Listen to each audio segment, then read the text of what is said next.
I dwell too much on the past. Kasi natuto na, syempre. So, dapat, alam ko na yun. I worry too much about the future. It's always about the future. YOLO! Namaskaram. Namaskaram, namaste, or namaskar is a Hindu greeting that says the light in me sees and acknowledges the light in you, or the God in me sees and acknowledges the God in you. My name is Marky Mendoza. Welcome to Reiki with Marky and another meaningful episode here in our YouTube channel. So without further ado, our episode for today, mapapansin nyo, Diyos ko, iba na naman ang setting natin, no? Dumadami yung budget, okay, di ba? So kada nakikita ko yung views ng mga episodes natin. So this is already like hindi ko na mabilang kung ilan yung episodes natin, ganun na kadami. But you know, this is really a lot of excitement that will unfold kasi in our upcoming episodes, marami pa akong angulo na ipapakita sa inyo. Here in our shop, here in Aranayani, in San Juan City, this is our cafe. This is a cafe that is plant-themed, wellness, and syempre, may coffee. So, eto na. Magpapaka-vlogger lang ako kunwari. O yan, that's our coffee. Diba? So, when you come join here in our cafe, nako, this is something that you will experience. But enough for so much plugging. Dami na airtime. Okay? So here in our episode for today, by the way, I would want to welcome everybody.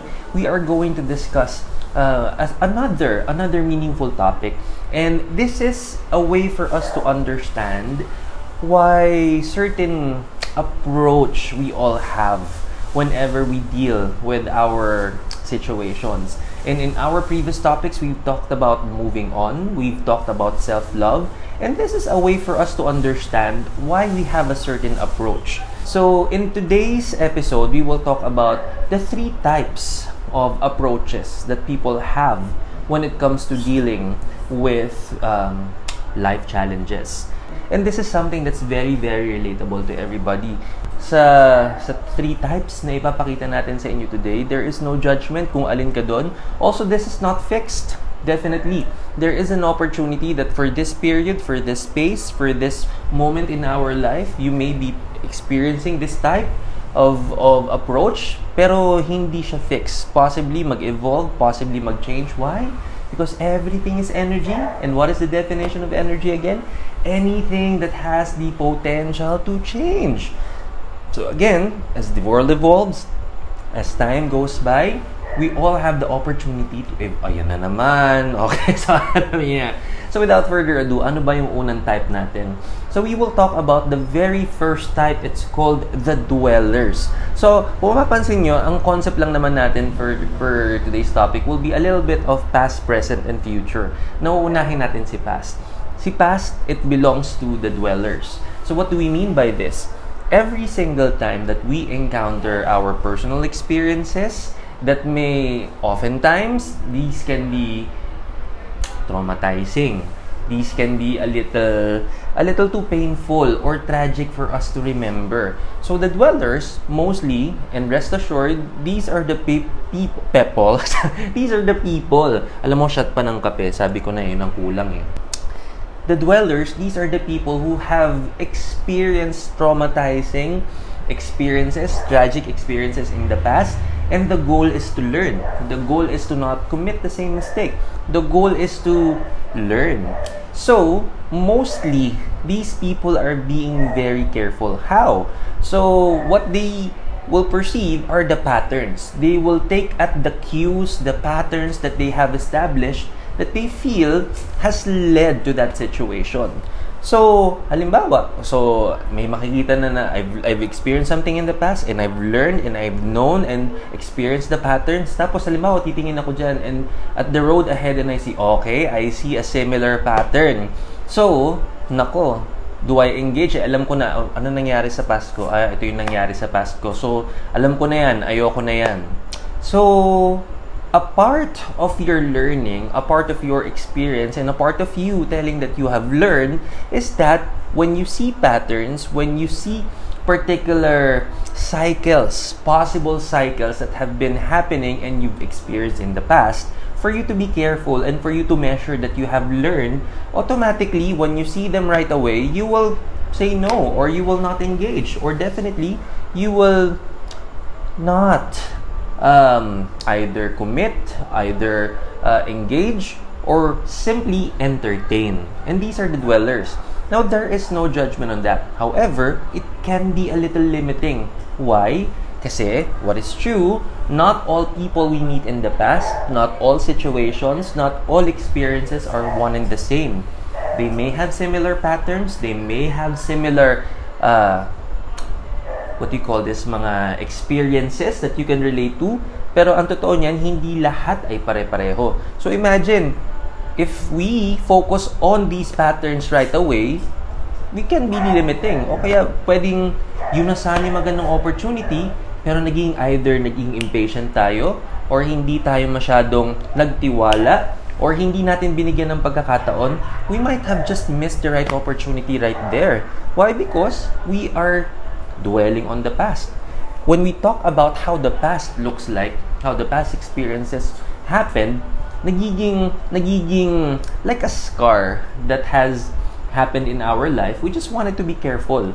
We just wanted to be smart enough to deal with the situation, at least because we wanted to learn, but it can be a little limiting. Those are the dwellers.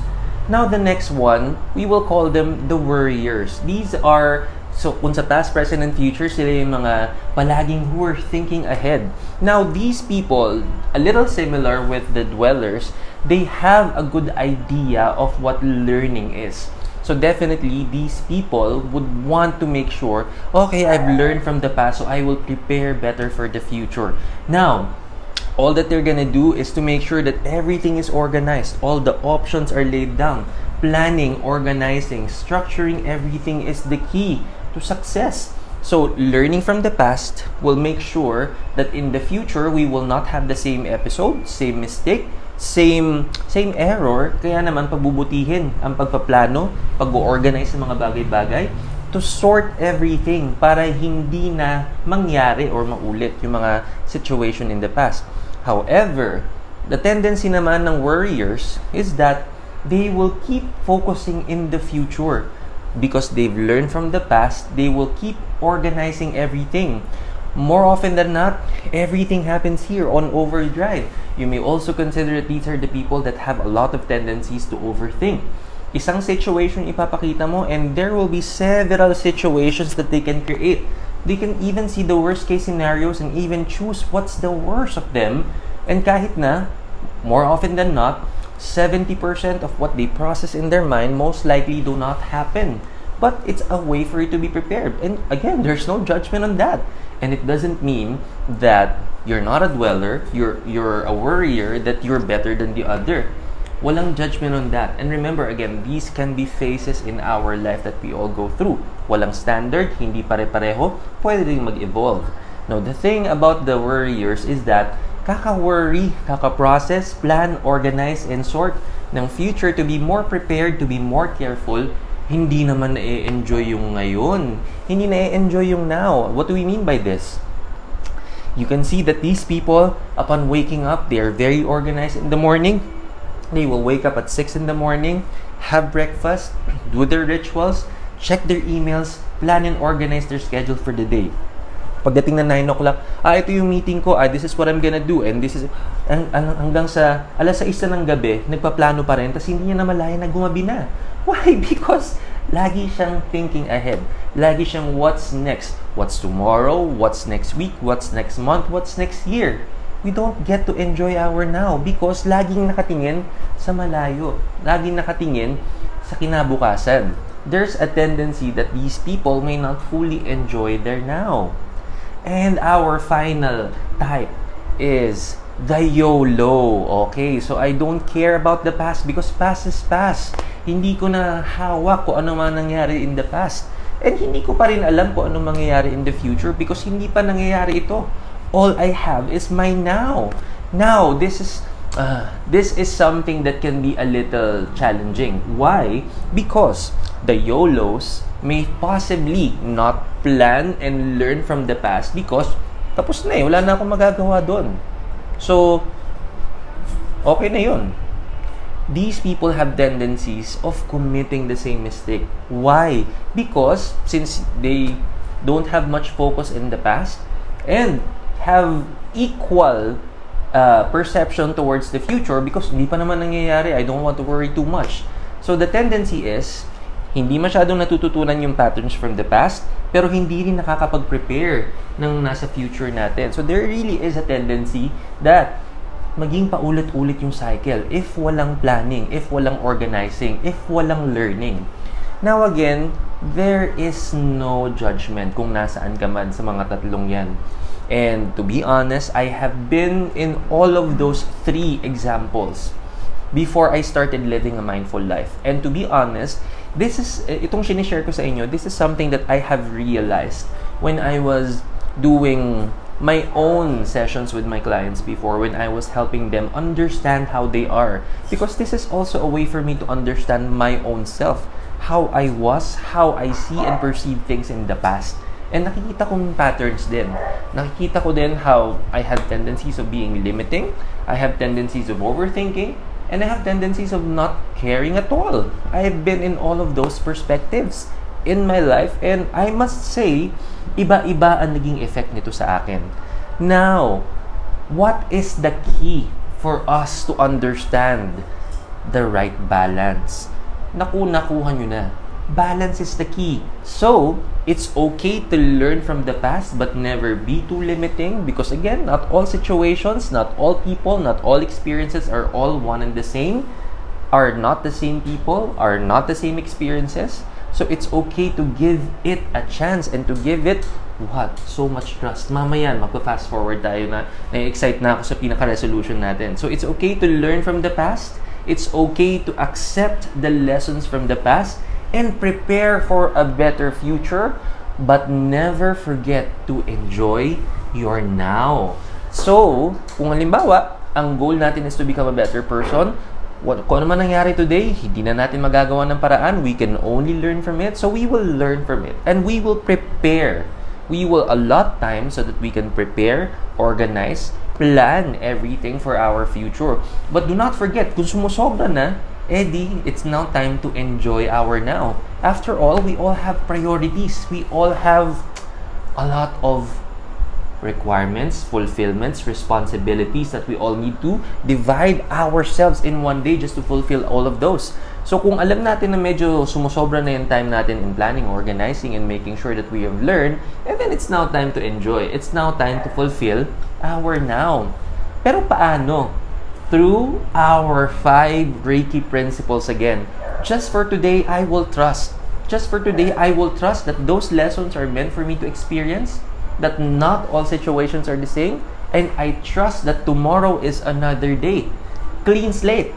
Tabula rasa. Just for today, I shall work honestly.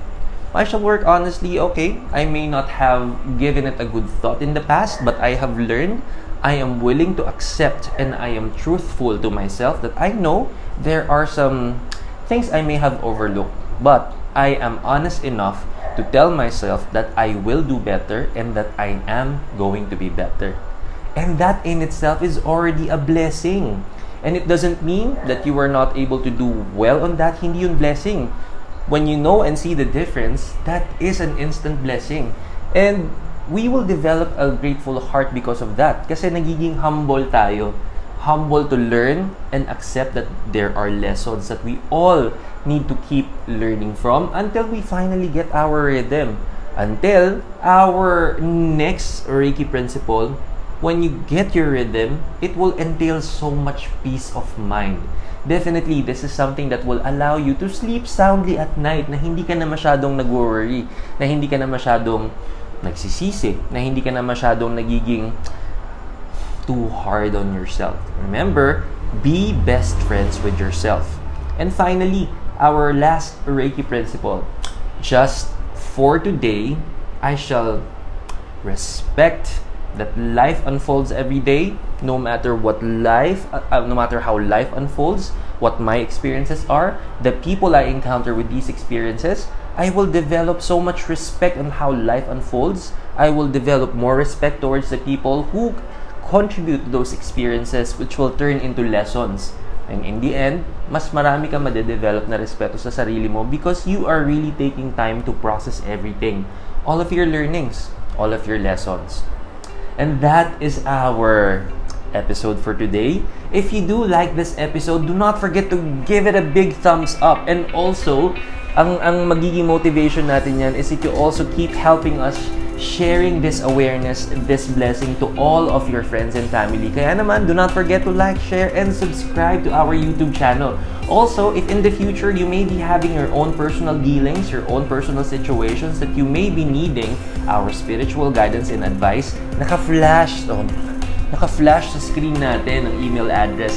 Send us an email, and if you wish to remain anonymous, we will honor and respect that decision of yours. Ang mahalaga ay matulungan namin kayo. And again, this is Marky Mendoza na nagpapaalala to always keep trusting the process na mas karamo.